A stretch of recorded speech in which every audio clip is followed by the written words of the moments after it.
Rail budget अलग से जरूरी नहीं है। पीएम मोदी को ये आइडिया देने वाले देश के जाने माने अर्थशास्त्री विवेक देबरॉय का निधन हो गया है। आप शायद जानते नहीं होंगे, लेकिन वो विवेक देबरॉय ही थे जिन्होंने शताब्दी और राजधानी जैसी प्रीमियम ट्रेनों के संचालन में प्राइवेट सेक्टर को लाने की सिफारिश की थी। वो विवेक देबरॉय ही थे जिन्होंने मोदी सरकार से ये सिफारिश की थी कि रेलवे का अलग से बजट पेश करने की कोई ज़रूरत नहीं है। यही वजह है कि पीएम मोदी ने भी विवेक देबरॉय के निधन पर दुख प्रकट किया और उन्हें श्रद्धांजलि अर्पित की। पीएम मोदी ने अपने एक्स हैंडल पर लिखा, डॉक्टर विवेक देबरॉय जी एक महान विद्वान थे। वे अर्थशास्त्री, इतिहास, संस्कृति, राजनीति, आध्यात्मिकता और अन्य दूसरे क्षेत्रों में पारंगत थे। अपने कामकाज के जरिए उन्होंने भारत के बौद्धिक परिदृश्य पर एक अमिट छाप छोड़ी। मैं डॉक्टर देबरॉय को कई सालों से जानता था। उनके अकादमिक डिस्कोर्सेस को लेकर पैशन को मैं हमेशा प्रेम पूर्वक याद रखूंगा।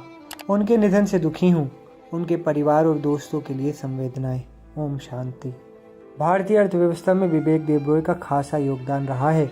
आप खुद सोचिए, भारत के प्रधानमंत्री जिस शख्स के लिए दो ट्वीट कर रहे हैं तो उसमें कुछ तो खास बात होगी।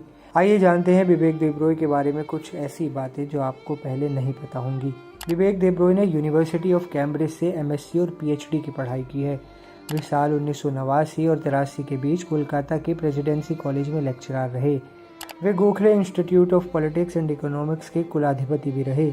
विवेक Debroy Indian Institute of Foreign Trade यानी आईआईएफटी में भी कुलाधिपति थे।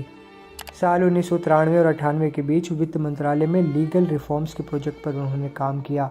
इसके बाद साल 2004 से 2009 के बीच नेशनल मैन्युफैक्चरिंग कॉम्पिटिटिव काउंसिल के सदस्य रहे। 2014-15 के बीच रेल मंत्रालय की हाई पावर कमेटी के चेयरमैन बने। रेल सेक्टर को लेकर देबरॉय कमेटी के सुझावों ने उन्हें लाइमलाइट में ला दिया। इसके बाद विवेक देबरॉय ने 2015 से 2019 तक नीति आयोग में काम किया। इसी बीच सितंबर 2017 में देबरॉय को पीएम की आर्थिक सलाहकार परिषद का चेयरमैन नियुक्त किया गया, यानी वो पीएम मोदी को आर्थिक मामलों पर सलाह देने वाली कमेटी के अध्यक्ष बना दिए गए। सितंबर 2018 से सितंबर 2022 के बीच उन्होंने इंडियन स्टैटिस्टिकल इंस्टीट्यूट के प्रेसिडेंट के रूप में भी काम किया।